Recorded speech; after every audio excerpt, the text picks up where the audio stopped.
Bienvenidos al Código de la Mente, el podcast donde hackeamos los secretos de la neurociencia y la psicología para reprogramar tu cerebro. Comenzamos.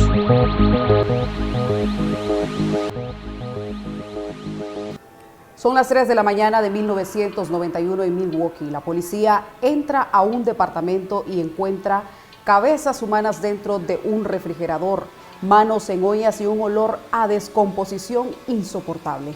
Jeffrey Dahmer no solo mataba, coleccionaba a sus víctimas. Bienvenidos al Código de la Mente. Hoy dejamos el morbo de un lado para responder la pregunta que la justicia norteamericana no pudo resolver. ¿Qué falló exactamente dentro del cerebro de este hombre para convertirlo en el caníbal de Milwaukee? Para hackear este sistema nos acompaña el neurocientífico Dr. Luis Bravo. Doctor, para entender esta mente, primero recuérdenos brevemente quién fue Jeffrey Dahmer y cómo operaba. Saludos Heidi, bienvenidos a la audiencia del Código de la Mente. Este tema importantísimo, ¿no? Como son la mente criminal. Jeffrey Dahmer fue uno de los grandes asesinos que marcó el hito histórico de la investigación criminal en los Estados Unidos con respecto a estos asesinos seriales. Jeffrey Dahmer viene de una familia normal estadounidense, de la cual este hombre asesinó a más de 17 jóvenes. Vamos a hablar de este tema desde una perspectiva neurocientífica y psicopatológica forense. Vamos a estudiar el cerebro, de lo que ocurrió en la mente de este personaje para que se distorsionara, creando trastornos como el trastorno antisocial de la personalidad, el trastorno límite de la personalidad y dos parafilias, como lo son la esplagnofilia y la necrofilia. Cuando hablamos de esplagnofilia y necrofilia, estamos hablando de dos parafilias importantísimos que desarrolló este criminal, como lo es justamente comerse sus cadáveres y tener deseo sexual con la sangre y los órganos vitales.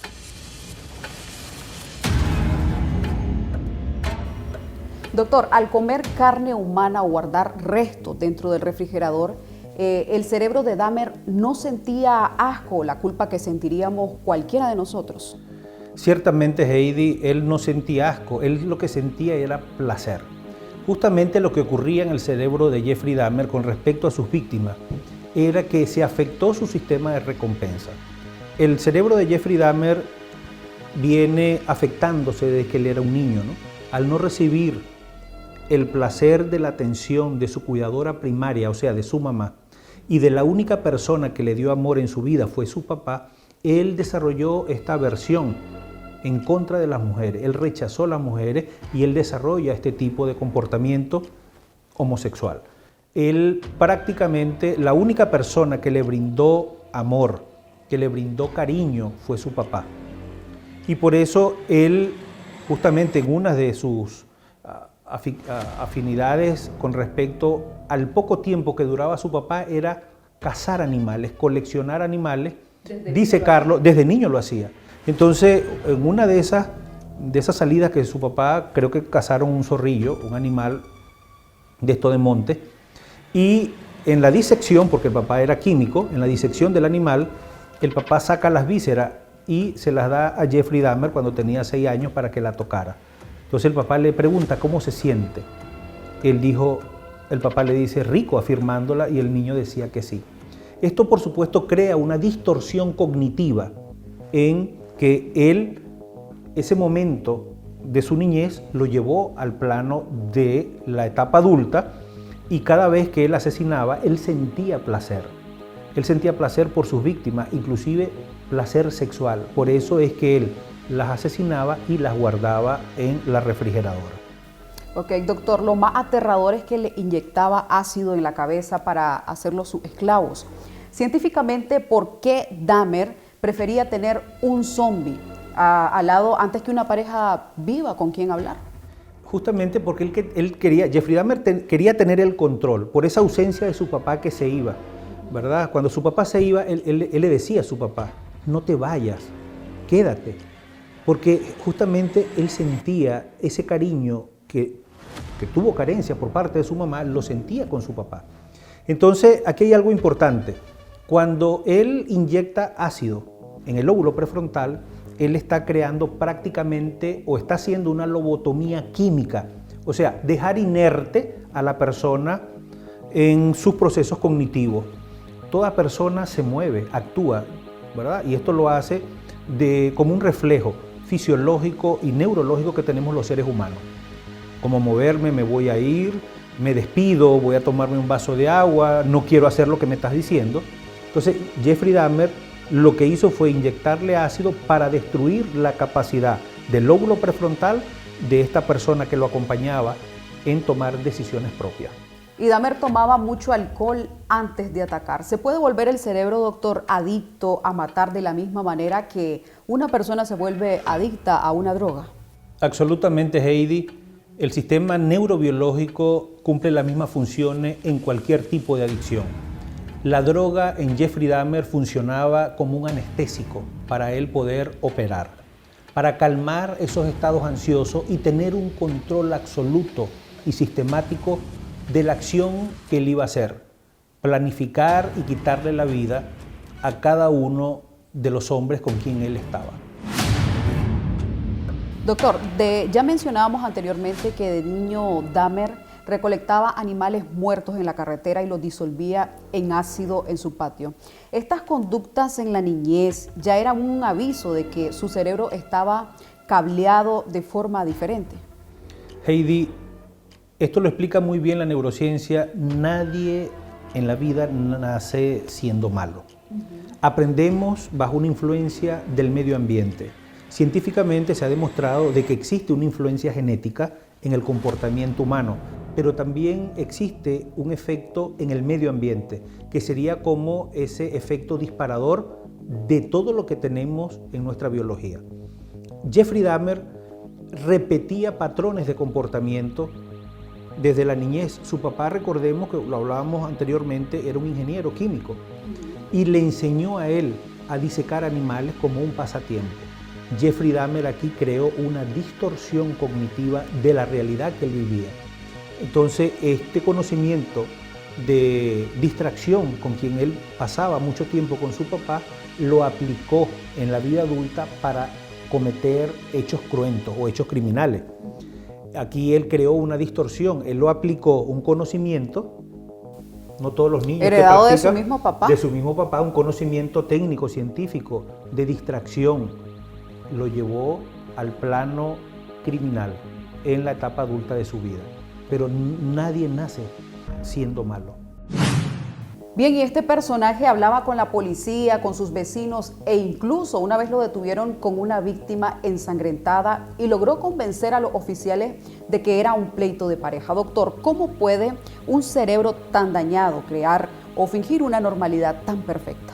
Heidi, esta es la paradoja de la psicopatía. Recordemos al inicio, cuando comenzábamos esta conversación, Jeffrey Dahmer había desarrollado dos trastornos de la personalidad muy importantes y una de ellas es el trastorno antisocial de la personalidad, que está caracterizado justamente por sentir esta discrepancia, no sentir lástima, no sentir compasión. Aquí hablamos justamente de que Jeffrey Dahmer no tenía empatía con sus víctimas, carecía de neuronas espejo, y esto se conformó en la niñez de Jeffrey Dahmer, cuando su cuidadora principal, su mamá, lo trataba mal, con odio, inclusive con aversión, no le daba amor. Y por supuesto, esto fue desarrollándose en el comportamiento de Jeffrey Dahmer, y en su vida adulta creó esta aversión por las personas, no sentía empatía. Cuando las personas no sienten empatía, en este caso de Jeffrey Dahmer con sus víctimas, él lo llevaba, perdía contacto con la realidad, y esto lo explica muy bien la teoría de la mente. Él perdía contacto con la realidad y él entraba en su propio mundo. Y cuando él entraba en su propio mundo, él lo que quería era satisfacer sus necesidades básicas y primarias, inclusive afectivas. Última pregunta, doctor, para cerrar este debate. Dahmer siempre dijo, yo nací así. Si hoy analizamos el cerebro de un niño y vemos estas mismas fallas, ¿está condenado a ser un asesino o se puede salvar? Se puede salvar. Ciertamente, Heidi, nadie nace siendo malo, nadie nace siendo un asesino. Y justamente siempre le digo a mis alumnos y a los profesionales de la investigación criminal que detrás de cada historia hay un pasado no contado. Y justamente hay que estudiar el pasado de Jeffrey Dahmer. La mamá de Jeffrey Dahmer era una mujer adicta al consumo de sustancias y del alcohol. La mamá de Jeffrey Dahmer consumía medicamentos ansiolíticos y antidepresivos. La mamá de Jeffrey Dahmer ya no lo deseaba desde el vientre materno. Inclusive se golpeaba para abortarlo. ¿Qué pasa aquí? El niño recibe en el desarrollo de su vida toda esta información negativa, inclusive los químicos que la mamá consumía. Por supuesto, Jeffrey Dahmer hacía esta referencia, pero él no era, y él no había nacido así, él no era malo. ¿Qué pasó?